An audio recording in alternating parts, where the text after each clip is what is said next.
Katakan bahwa hidup ini adalah sebuah pilihan, maka kita pasti akan memilih sesuatu yang baik, yang berakibat memberikan manfaat kebaikan kepada kita semua. Jangan sampai satu pilihan ini justru menghancurkan kita dan merusak dalam diri kita. Karena itulah selamat atau tidak maka tergantung tujuan kita, tergantung pilihan kita. Karena itulah maka Rasulullah bersabda, "Talatun munziyatun wa talatun muhlikah." Ada 3 hal yang bisa menyelamatkan manusia, dan juga ada 3 hal yang bisa menghancurkan manusia. Karena itu maka tergantung pilihan kita masing-masing. Apakah kita kepingin dihancurkan pilihan kita atau justru menyelamatkan kita? Jamaah sholat Jumat yang dimuliakan Allah, 3 hal yang menyelamatkan manusia itu apa saja? Yang pertama adalah khasyatullah bisirri wal alaniyah, yaitu takut kepada Allah baik di saat sepi maupun di saat ramai, di saat sendirian maupun di saat orang banyak. Kita selalu takwa kepada Allah. Hal ini ditegaskan oleh Allah di dalam Al-Quran. A'udzu billahi minasyaitonir rajim. Ya ayyuhalladzina amanu taqullaha haqqa tuqatih wa la tamutunna illa wa antum muslimun. Ayat ini selalu disampaikan setiap awal khutbah, baik itu khutbah Jum'ah maupun khutbah Idul Fitri atau Idul Adha.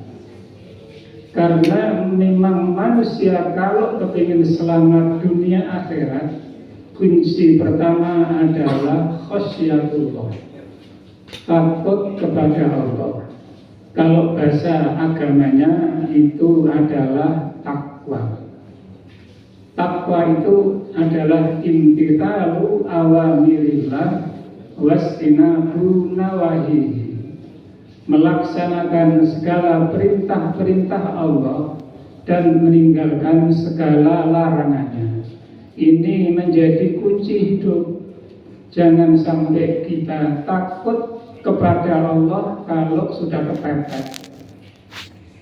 Kita merasa hidup tidak nyaman, hidup serba kekurangan, lalu memohon kepada Allah agar kita dibuka hatinya, agar kita diluaskan rizkinya, agar kita diangkat karirnya, dan terus sampai kita mendapatkan satu kenikmatan, satu kebahagiaan.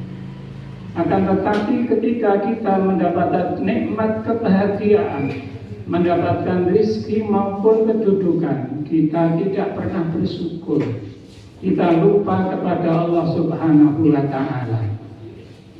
Karena itu maka orang yang selalu ingat kepada Allah, maka dia selalu bersyukur ketika mendapatkan satu kenikmatan dan merasa bersabar, atau dia selalu sabar ketika mendapat ujian. Karena nikmat maupun ujian ini hakikatnya adalah dari Allah Subhanahu wa Ta'ala. Karena itu jika kita mendapatkan satu kenikmatan lalu kita bersyukur, kita mendapat 2. Satu, kenikmatan itu sendiri. Yang kedua, karena bersyukur kita mendapatkan pahala. Jika kita diuji oleh Allah dengan kesabaran, maka kita satu sisi mendapat ujian, sisi yang lain kita mendapat pahala karena kesabaran. Karena kita selalu sabar bahwa ini hakikatnya adalah kecintaan Allah.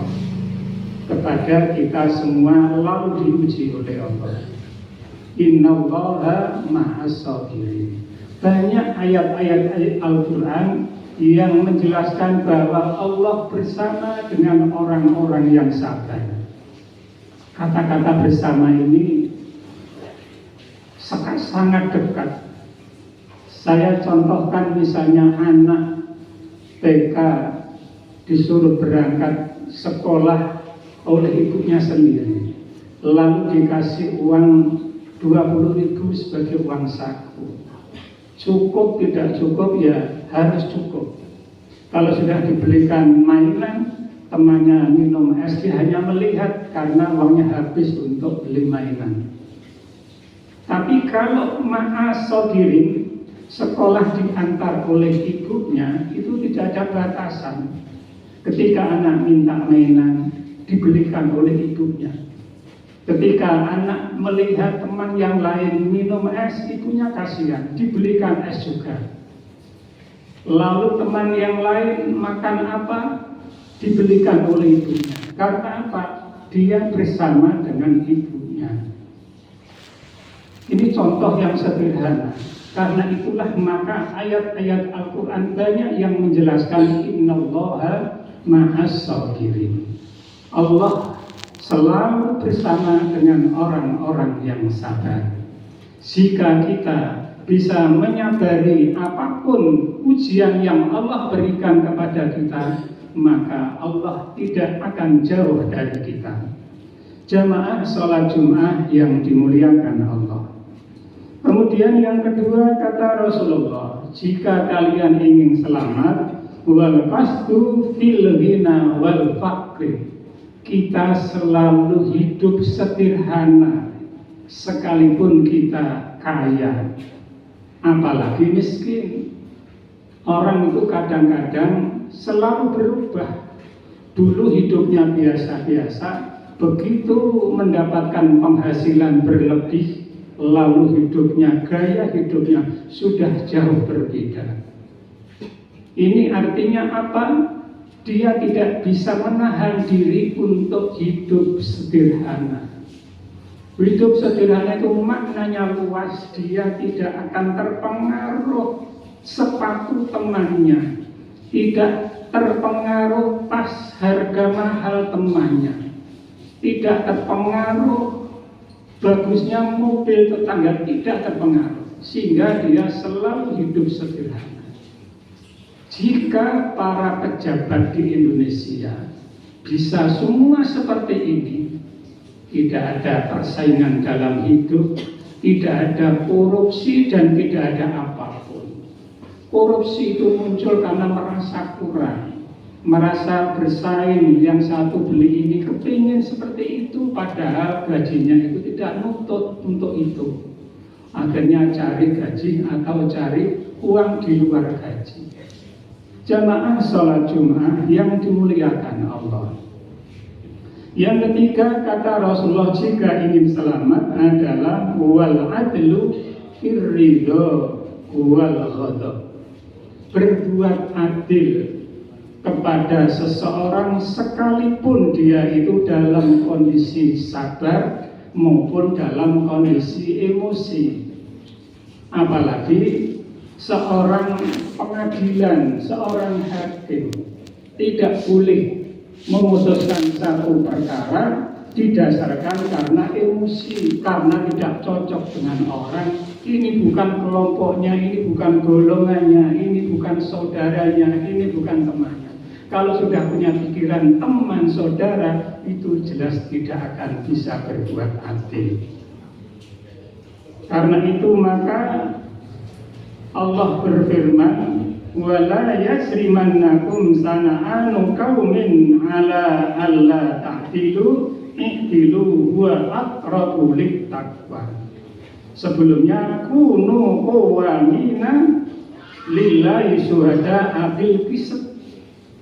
Jadilah orang yang bisa berbuat adil, jangan lantas tidak cocok, tidak senang kepada kaum lalu melakukan ketidakadilan, apalagi menjual keadilan. Apalagi keadilan bisa dihargai dengan harga berapapun. Kalau keadilan itu sudah bisa dipatok harga, maka keputusan ini tergantung berani berapa. Sehingga sudah tidak bisa membela kebenaran, yang dibela adalah keuangan. Karena itulah jika orang-orang yang punya hak untuk mengadili atau memutuskan perkara lalu tidak berbuat adil, maka hancurlah sebuah bangsa, sebuah negara. Karena itulah Allah perintahkan kita semua untuk selalu berbuat adil, baik di saat ridho maupun di saat tidak ridho. Jamaah sholat Jumat yang dimuliakan Allah.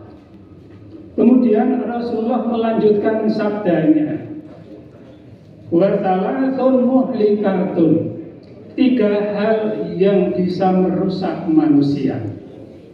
Yang pertama adalah hawa muttabaun, nafsu atau hawa nafsu yang selalu diikuti. Bahkan Allah bertanya tetapi sekaligus ini juga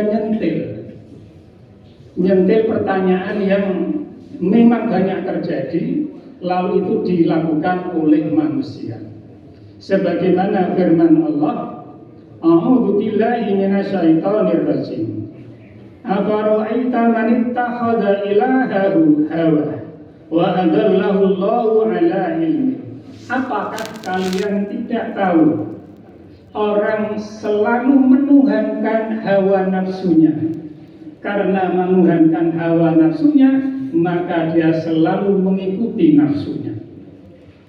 Jamaah sholat Jumat yang dimuliakan Allah, apa contohnya mengikuti hawa nafsu?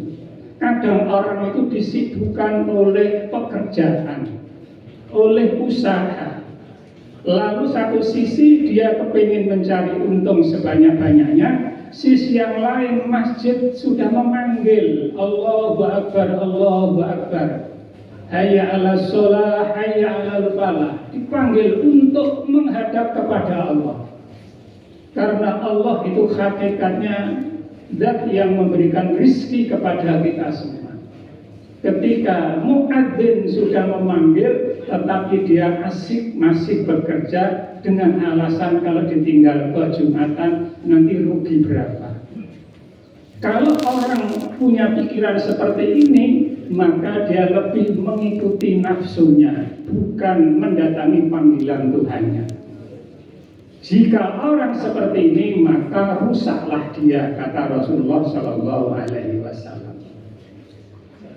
Sampai Rasulullah ketika pulang dari perang Hunain itu yang dipimpin langsung oleh Rasulullah, banyak pasukan umat Islam yang gugur di medan perang, tetapi pada akhirnya peperangan dimenangkan oleh Rasulullah dan para sahabat. Ketika pulang dari Hunain, Rasulullah bersabda, raja'na min jihadil asghar ila jihadil akbar. Hei para sahabat, kita ini sedang pulang dari perang kecil dan akan menuju perang yang lebih besar. Para sahabat kaget, seperti apa ya Rasul? Berapa ribu pasukan yang harus kita siapkan? Berapa jumlah senjata?